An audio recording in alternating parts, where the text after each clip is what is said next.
Okay. So today we're gonna finish chapter 3, the self. We're gonna finish the feeling self and the social self. So self-esteem. This is our evaluation of our own self-worth. When a person has high self-esteem, the person usually believes that they're good and they're worthy. They also believe that others will view them more positively when they have high self-esteem. When people have low self-esteem, they usually feel that they're inadequate. They're also less worthy than others. So pretty straightforward. It's the same definition, same term that we use in our normal conversation.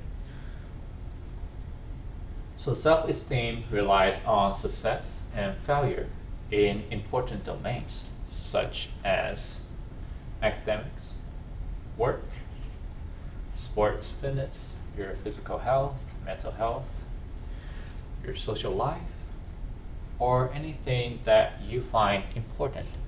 So now I want you to give me some examples. What are some domains that could affect your self-esteem in your daily life?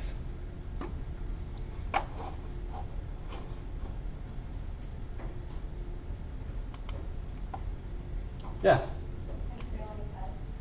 Failing a test. So that's in academics, right? Very good. All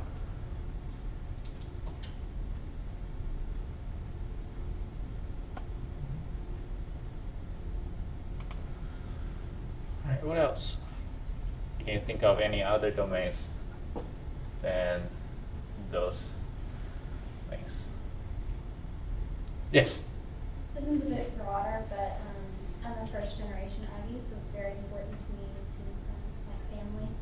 It's very important because I am the first, and so it's really important for me to succeed because I'm the first. Very good. Very good. So that can also be included in your social life. So your family expectations. Very good. Okay.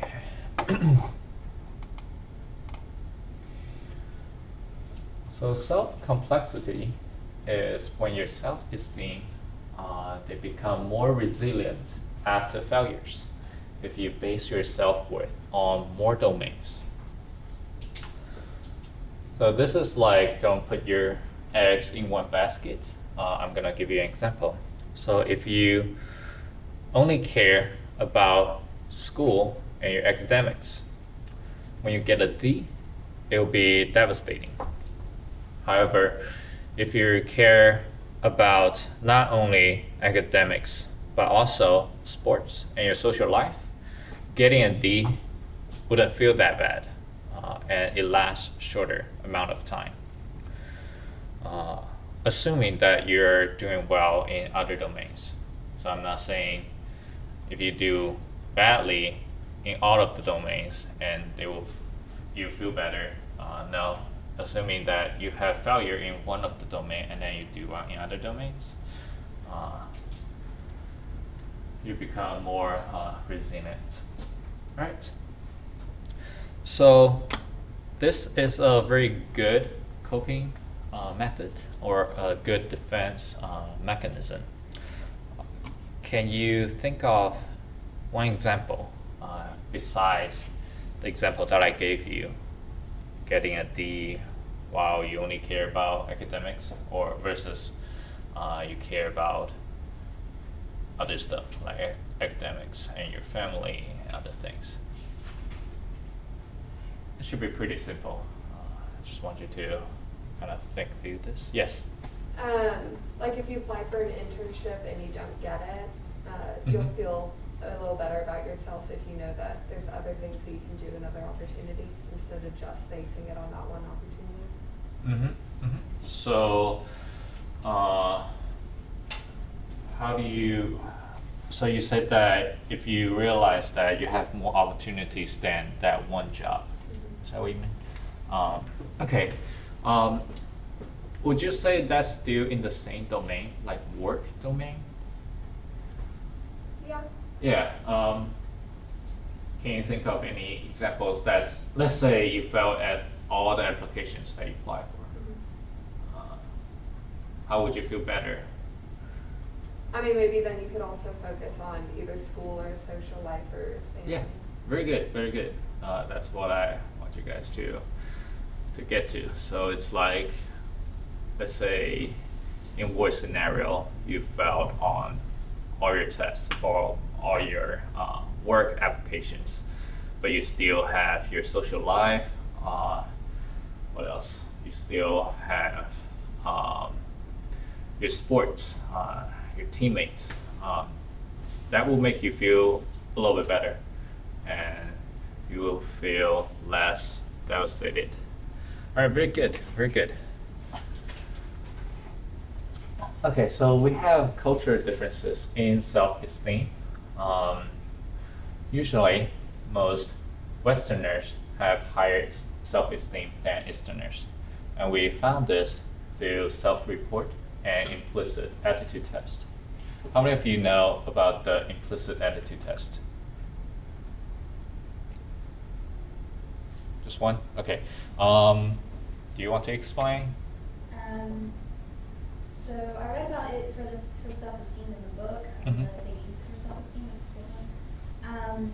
So what it is you try to do it as quickly as possible, and you present 2 words on there, and one of them is sometimes they're positive and sometimes they're negative. And in the case, I took one on whether or not you're racist or not. Mhm. So it would have on one side whether a black or white Mhm. person, or a picture of them, Mhm. and the other side would be a positive or a negative word, and you had to categorize them as quickly as possible in this particular way, and at the end it would, however your response times were, they would measure the response time between each click, and if it took you longer or shorter, it helped identify your implicit biases. Does that make sense? So how it works is that you're pressing the button as quickly as you can, and they measure the differences of your response time. And it's very small. The differences can be very small, can be milliseconds, but they look at the differences. And if you are slow on, let's say, people of color pairing with positivity, it means that you have a harder time, not like a very harder time, but a little bit harder time to to match people of color and positivity versus white versus pairing white and positivity. Does that make sense? So let's say growing up, I'm going to use myself as an example. Growing up, I learned that Asians are better than other people. Maybe not specifically the words are like that, but I get this idea. Asians are just better. So it'd be easier for me to pair Asian and positivity words together. And I will have a shorter response time when they're paired together. However, when I see a pair that I don't see very often growing up, let's say white people versus and positivity. Growing up, I just think that white people are trash. Not that I really think that. And when they pair together, it will be harder for me to press the button, so my response time will be longer. Does that make sense? So you can use this in all other concepts. So that was not a good example. When I did the test. Oh, so if you're interested, I can post the link for you guys. Or is it on textbook? I don't think it's the self-esteem one is specifically in the textbook. Uh-huh. There's a whole website where they have one for racism, they have one for LGBTQ. Yeah. Anything you could have a particular controversy or bias of, and it will help measure and Yeah, there are a lot, like Yeah. genders, Gender, with transgenders. So it could be a little bit, do you mind sharing? Yes, I was slightly racist. Slightly racist? But being Uh-huh. aware of that implicit bias, I've taken it multiple times over Mhm. the years, and every time I take it, it's a little bit less each time. So being Mhm. aware of the implicit bias helps Yeah. me identify it and correct those beliefs Mm-hmm. or Yeah. those things. Yeah. Very good, very good. So it could be a little bit, I was thinking this is so short, and I thought it was my illusion, and I've just found this button. You can do this. I thought I was dreaming. I was like, doesn't feel right. Sorry, it interrupted me when I saw the button. Yeah, I was saying for implicit attitude test, it's very important and very helpful when we measure attitude. Let's say no one wants to say that they're racist, but so when you do self-report, everyone's gonna be like, no, I'm not racist, and I'm not, let's say, I'm not different from other people. But implicit attitude is what you don't express consciously, and you can measure that. The result might be frustrating, but it's better to know that and then make improvement than not knowing that you have the implicit bias. And it's normal to have biases. It's It was pretty jarring to see that at first. I was like, oh, I didn't really think of that, Mhm. but it was pretty jarring. But once I knew about it, I could correct it and I could seek out information that I wouldn't have gotten otherwise that would be Mhm. causing those other beliefs. Yeah. So very good, very good. And just know that everyone has bias. It's okay. It's nothing to be ashamed of. I don't have. So when I took the test, I don't have racial biases. Only because I'm from this culture that we don't really talk about race. So when I encounter people, I don't really have a necessary association between good or bad and race. Can you think of any reasons why people have more biases here? It's pretty simple, yeah. Definitely familiar aspect for me. Mm-hmm. So my grandparents were raised in that, and so they passed that on to themselves Mm. and to their kids. Mm-hmm. And so I grew up with my parents having that attitude. They weren't blatant about it. It was Mhm. implicit. It was silent, but Mhm. it was not necessarily not affecting. And not like I couldn't see it Mm-hmm. in the way that they treated or behaved towards other people. Mm-hmm. And so that sort of, it leaks over because kids pick up on things like that. Mm-hmm. So like family influences, Yeah. People that you're around with. Very good.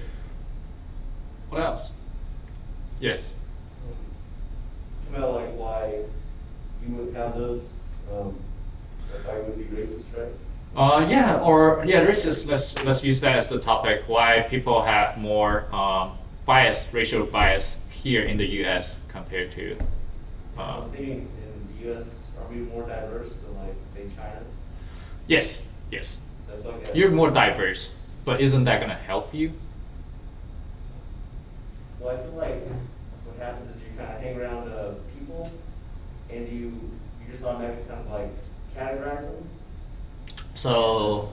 Maybe if you're just not like around all those people, Uh-huh. you would like do that. When you say that you hang around with people, do you mean that you tend to hang around with people that you like? Let's say white people hang out with white people more often, black people hang out with black people more often, and Asian people hang out with Asian people more often. Is that what you mean, or no? Oh no, I mean like, so in the U.S., I feel like in my high school we like 33% Hispanics, and African Americans, and white people. Mm-hmm. I feel like if you're hanging out with those people a lot, then you're gonna kind of like naturally categorize them. If you're gonna say you're just a place with just like your own race, maybe you wouldn't like have those assumptions of other people just because you haven't been around them.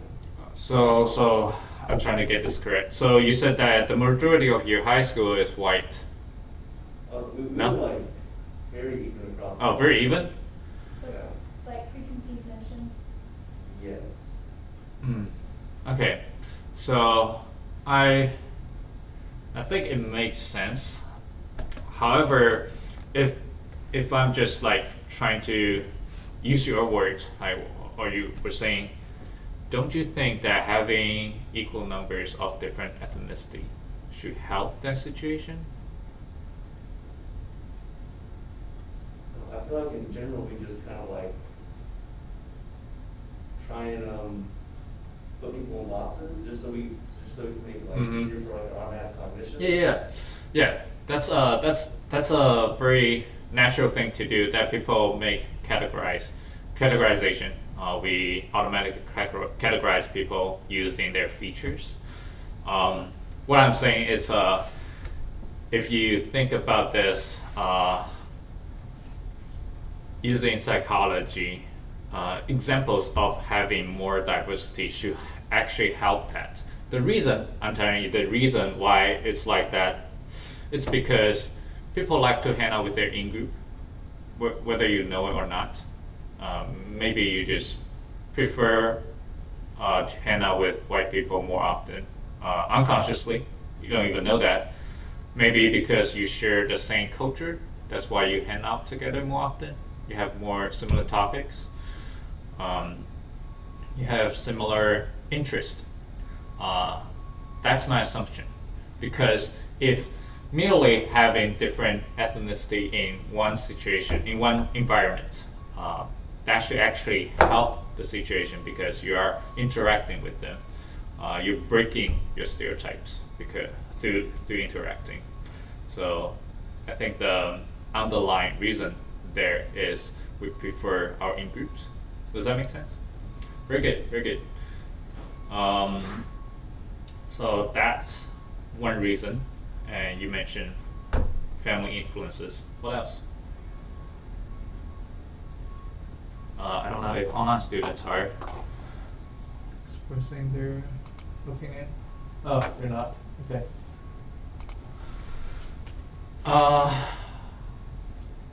It's very straightforward.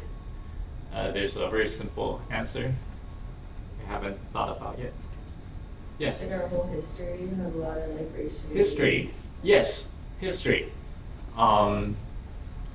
Yeah, it's pretty straightforward. I don't need to explain that. But there's a even simpler explanation for this. It's the media. When you watch movies, or when you listen to music, there are a lot of association with drugs, money, and what else? I don't think that's us, right? The fire alarm. I hope not. I don't think it's us. Usually it's louder, so don't worry. So it's just the media. When you see a lot of association, I'm gonna be very blatant here. Is when you see a lot of gangster culture is associated with black people, right? Am I correct or no? When you look at the movies and listen to the rap, like Yeah, I the took American mass media last year, and that was a pretty big topic about how there are very, very obvious racial differences. We Mhm. had watched a documentary about a few different. There was like a documentary for each. So there was one about African Americans, one was about Hispanics, and one of the people within the Hispanic documentary was talking about how she always got stereotyped as a particular role. Mhm. So she was always the housemaid, or Mhm. she was always the singer in the back of the room, never Yeah. the main character, and they always kept forcing her into this role simply because of her race. Mm-hmm. And do you remember we talked about, I think it was called self-fulfilling prophecy? And we would talk about this, the labeling bias. It's when you get this label and then when you have this certain idea about yourself or others, it reinforces that stereotype. So let's say if I'm an Asian here growing up, and then all I hear is that Asian are good at math and Asian are nerds, it's gonna make me I think I'm just assuming because I didn't grow up here. I feel like it's gonna make me shy because people assume that Asians are nerds, and then I'm gonna spend more time on studying math, right? I don't know if it applies to you guys, whether there's any stereotypes being white, being Hispanics, that or being black that reinforce that stereotype. Maybe you haven't thought about it, so something to think about. Right, and we'll talk about this more when we talk about prejudice and discrimination. I think it's a pretty fun topic. Some people, they don't like to talk about it, but we have to talk about it to make improvement, right? Okay. Okay. So now I want you to think about this question. What differences in behavior between Westerners and Easterners will these differences lead to? What are the pros and cons? So Westerners are having higher self-esteem. What kind of behaviors will this lead to? You can talk among yourself. For online students, because it's a short discussion, you guys can just type your responses and we'll talk about this together.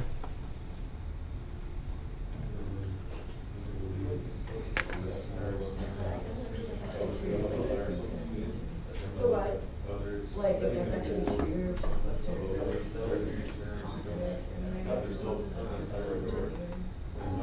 Well, and I think part of it is like the whole, over here we're a lot more like individualistic culture. But the thing is, like, there's self-esteem that can include anything. So, like, you were, like, dedicated to your degree, then you should do, like, high I know, school yeah, into that, so it's right. And like that does, like it's just like Asian culture, for instance, like if they are notorious for being like good at math, they're very like self-confident in that, you know? Yeah. I was thinking more like, if we were talking about like collection, and then like version into individualistic society, like maybe like the Western people are more like confident about like their loves and individual accomplishments, but then like Asians are more like have self-esteem, like their family contributions and like how they contribute to their groups and stuff. Like it's not so much how they Yeah. like them, but it's like how they contribute to Yeah, which society is so and each bring up other. your self-esteem. Yeah. So I just am curious why Western relationships. But I guess the difference is. But I mean, even just like looking at that, like a pro could be that, or I guess a con would be that like Westerners are just like confident in themselves. They're really like work on improving themselves and not others so much. All right. Can someone tell me what kind of differences will there be in behavior and what kind of pros, what kind of cons can there be? Yes. We kind of talked about how the Westerners are self-esteem, they're more likely to take more risks. Would that be like career-wise or just because they're build up a higher self-esteem, so they don't take the risk that has to be. So you said that Westerners, because they have higher self-esteem, they are more likely to take risk. Is that, or they are willing to take higher risk? Yeah. Could you explain that a little bit? I'm trying to make connections. When you have higher self-esteem, what kind of risks are you talking about? Because I'm thinking when we talk about risk in psychology research, we're talking about impulsivity. So you're more likely to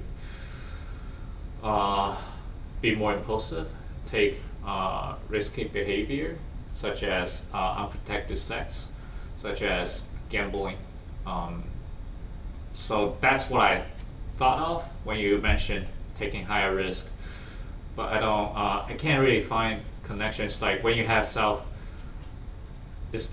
that's higher than other people, you're more likely to engage in that behavior? Is that Well, what? no, I mean more of like taking risks career-wise. Like Career-wise. company or like, I don't know. Oh, so like you invest more in I don't. Could you give me like a concrete example to help me understand?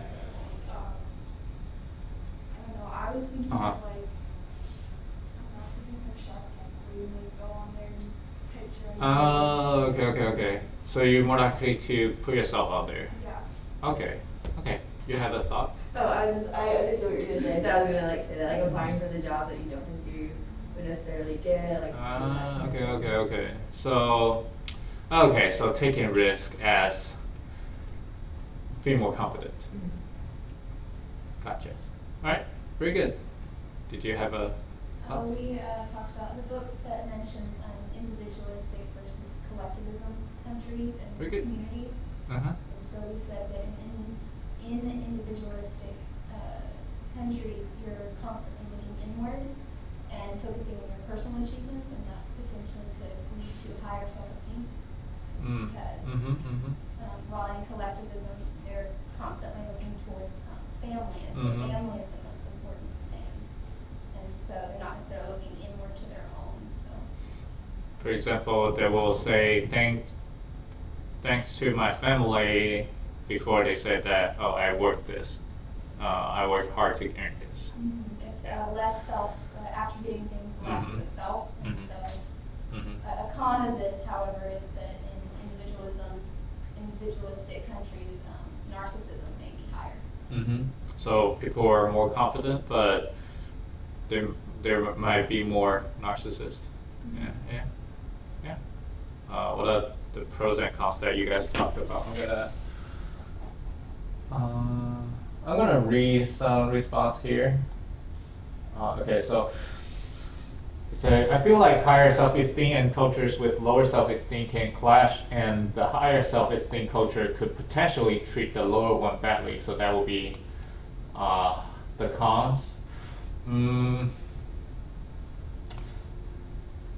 I'm not very familiar with this literature. So do you think that people with higher self-esteem, they might treat people with lower self-esteem badly?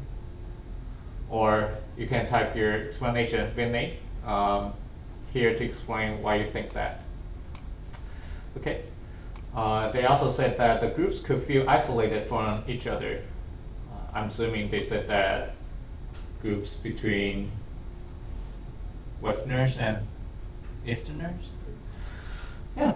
When there's differences, they might isolate more. Right. Yeah. James also mentioned that Westerners are more individualistic. Westerns are very individualistic, so this could make them as an individual weigh their accomplishment and their personal domains more heavily, leading to a high self-esteem than Easterners. Exactly what you guys just mentioned. Very good. In the book, it says that the implicit attitude tests show very little difference between self-esteem in Westerners and Easterners. The real differences from the explicit test is explained by modesty of Eastern culture and the value of high esteem in Western culture. So when they say there's little difference, I don't know how little that is, but back in the days, it's a very big deal to study culture differences. So in stats, when we compare Asians and Westerners, what kind of test will we use when we talk about whether there's a significant difference between the two groups? Yeah. I think the offset variables. Could you explain that a little bit? I'm not. So I feel like what they did is this guy Hosty went to a bunch of countries. Uh-huh. Gosh, he's got over variables. Mhm. We had individualism versus collectivism.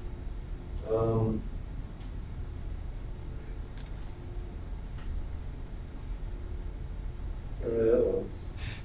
But like he had these 5 variables that he like rated each culture by. Oh, Mhm. that was like individuals. Yeah.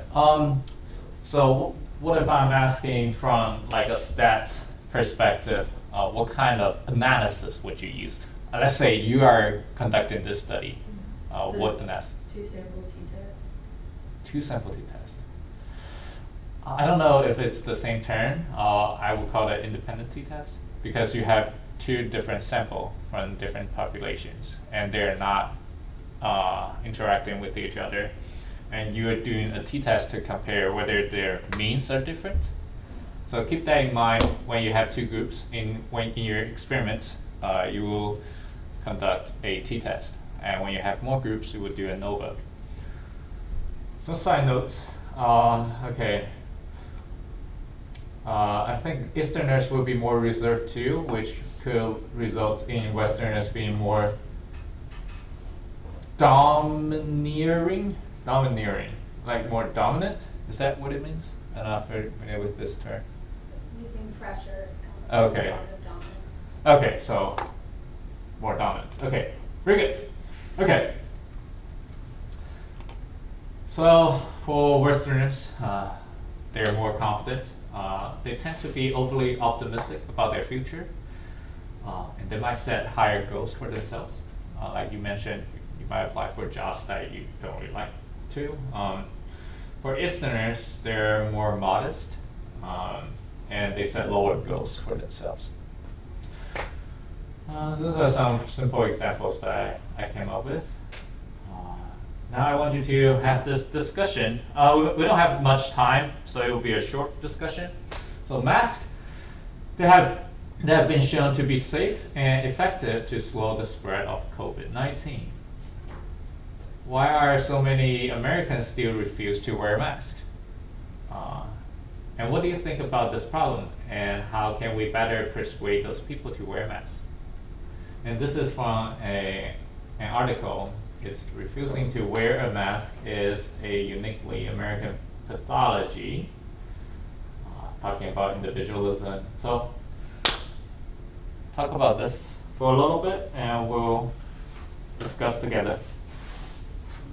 I feel like a lot of people, like, that don't want to wear a mask are kind of interpreting it like, what they have to do, they have to wear, you know, when really it's just like a safety thing. It's Yeah, not. I think it's get really like, Sensitive, yeah. like, Yeah, no, I know I know exactly what you're saying. I think as we talk about like being a free country and stuff, and people feel like their freedom's being restricted, and they feel like they're completely different ones.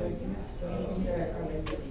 Yeah. Like you're wearing a mask in your public school that's regulated by the government. Like Yeah. you drive the streets with it, like government pay you for it. But if they feel like, you're right, if they feel like their freedom is threatened in any way, they get very defensive about it. Yeah. Yeah. And then they would rather be selfish, like thinking about their rights than like other people, like how that impact them. Yeah. Yeah. Good talk.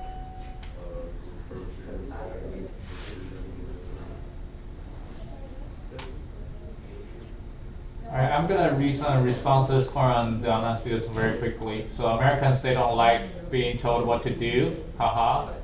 They feel entitled to put others at risk for their own personal comfort. Americans don't like being told. They don't believe in COVID-19.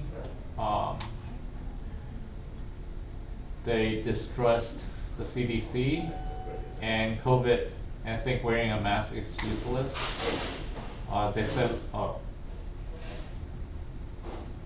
they think not wearing a mask is their civil right. They think that the government telling them to wear a mask is taking away their rights. What about you guys? What do you think? You go ahead.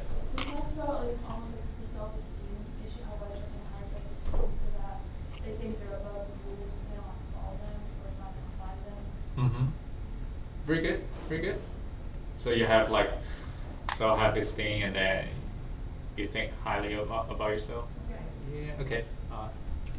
We were talking about, like, America is a free country, and so, like, when people feel like their freedom is being threatened in any way, like, wearing a mask is meant to be, like, a safety feature, but some people take it as, like, the government's telling them what to do and what to wear. So they act kind of defensively, and they'd rather be selfish about it. We'll get to that in a little bit. Yeah. Like they might be in retaliation to the feeling of like biases in the news. They feel like they can't trust news sources and just think it's not. Uh-huh. It's just focus in general because like the media, you can't necessarily trust the media Mm-hmm. So that's why you should think more independently instead of just, I don't believe in you, so I'm gonna do just the opposite. Instead, you should do research, right? So that will be your persuasion technique too, then, right? Don't just distrust them, but do your own research. Getting back to you're saying freedom.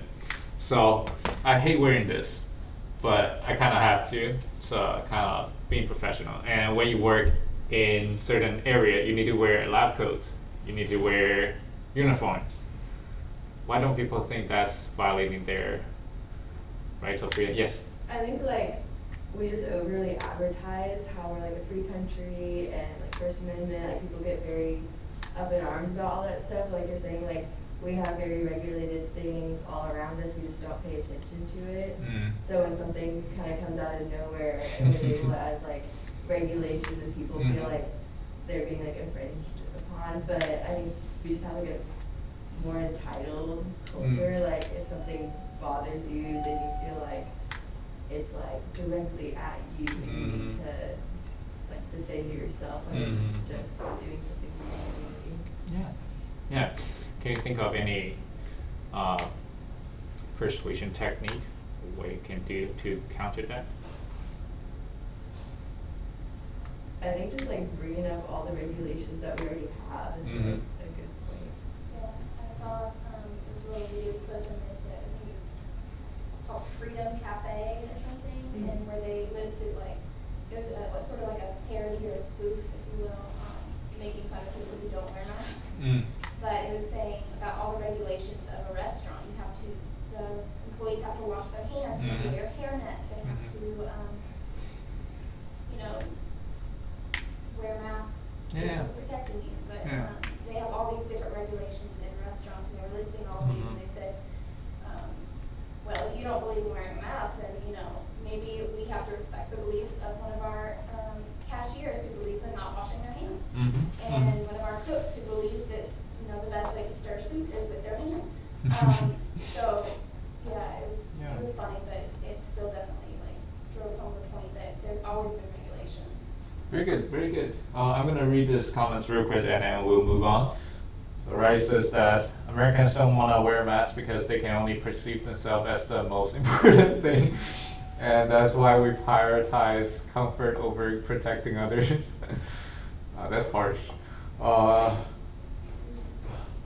Seems a lot of people complain about how masks are uncomfortable. We could convince Americans to wear masks by making masks a way to make you look cooler. Alright, since the self is a priority, making yourself look cooler is more attractive than protecting others. Alright, that's interesting.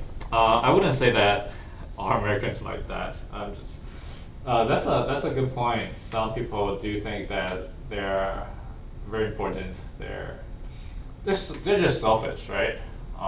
They don't want to think about this independently and then use their critical thinking and what's good for the country or what's good for them. Very good, very good. Some good discussion. All right, so some very good persuasion techniques as well. Okay, so narcissism. We have about 6 minutes left. So narcissism is when you have extreme high self-esteem and when you don't have a lot of empathy. I was going to show you this clip. It's a tech talk. It's about 5 minutes. And it teaches you a lot of details about being narcissist and what narcissism means. I don't think we have a lot of time to show that to you right now, but if you're interested, go back. When I post this, you can go back and watch this video on your own. It's very interesting. It's only 5 minutes. So, any questions so far? You good? Okay. So the social self. Labeling bias is when we are labeled, then others' view and expectations of us are affected by that labeling. And this is kind of similar to confirmation bias. Some example is that you see kids, they are labeled as special kids, and the teachers will treat them differently, and they will have different expectations for them. That's labeling bias. And then social comparison is when we compare ourselves with others. Very simple. We have downward social comparison and upward social comparison. One is to compare us to those who are worse off, and the other is compare ourselves to those who are better off. Can you think of any example quickly? We don't have too much time. What's a downward social comparison? I'll just go ahead. When I compare myself to someone who's, let's say, less accomplished or has less resources, that's a downward social comparison. Upward social comparison is when I compare myself to people who are doing better than me. So this is a very common coping mechanism, a coping strategy that we use when we feel bad about ourselves. Sometimes we will compare ourselves to the people who are doing worse, and then we'll feel better. The other one, it happens a lot in social media, the upward social comparison, because people like to post good things about themselves. And when you go to the social media, you tend to see a lot of positive things. And it might make you feel worse off, because you'll be like, oh, everyone's having a better life than me, and then, so yeah. Okay, any questions on this? It should be pretty simple. Okay, next we have social identity theory. This suggests that part of our identity and self-esteem are from the social groups that we belong to. And the basking in the reflected glory is when our self-esteem is boosted when our in-group's positive, by our in-group's positive achievement. A very simple example will be, let's say my school won the championship, and I feel proud of it, right? But think about this, like in reality, I had nothing to do with that, but I still feel proud of it. And it happens here when there's a football game, people wear maroon and then they cheer up. When people win, when the school wins, they are very happy, they go party. So that's the basking in the reflected glory. All right. So self-representation. I think this is very interesting. We have 2 minutes. I'm going to go through this very quickly. So this is present a positive self-image to others with the goal of increasing our social status. So there's a sex difference. We don't have time to discuss this. For men, they are more assertive. They create status by speaking and interrupting others. For women, they're more modest, and they create their status by laughing and smiling. This finding was from 1988. Do you think this still applies to today's society? Yes or no? More or less. More or less? It still applies. I'm going to give you a perfect example. We have 1 minute, but this video is 2 minutes. If you want to leave, go ahead. It's funny. Let me just tell you, before we go any further, in Chicago, which has the toughest, I'm asking you specifically, would you if mind? they overturned it, it'll go back to the states. But what I'm asking you, sir, is do you want to see the court overturned? You just said you want to see the court protect the Second Amendment, and there is almost no issue that separates the two of you more than the issue of immigration. Actually, there are a lot of issues that separate the two of you. Mr. Trump, you want to build a wall. Secretary Clinton, you have offered no specific plan for how you want to secure our southern border. In this country that have to go out. We're going to get them out. We're going to secure the border. We are a country of laws. And by the way, No, wait, I'd like to hear from, Well, but I'd like to hear from Secretary Clinton. I voted for. disaster on trade, and you will have a disaster with your open borders. Well, But what she doesn't say is that President Obama, she wants 550% more people than Barack Obama. He has thousands and All right, you already see the differences, right? One is like interrupting, and one is smiling very often. And you see this very often in a lot of the political environments and just in workspace. It's pretty funny. All right, so reminders. Your quiz 4 is due Monday, so you need to read chapter 4 in your guidebook, page 5 to 9. Your assignment is due Monday as well. This is midnight. This is in the morning. So this is a group submission. You have 3 attempts. So, and the late submission would not be graded. So make sure, if you're in the group, make sure whoever needs to submit this on time, they need to do that. If you find that, okay, they didn't submit it, you might want to submit it yourself. Okay, that's it. Have a good weekend. Maybe.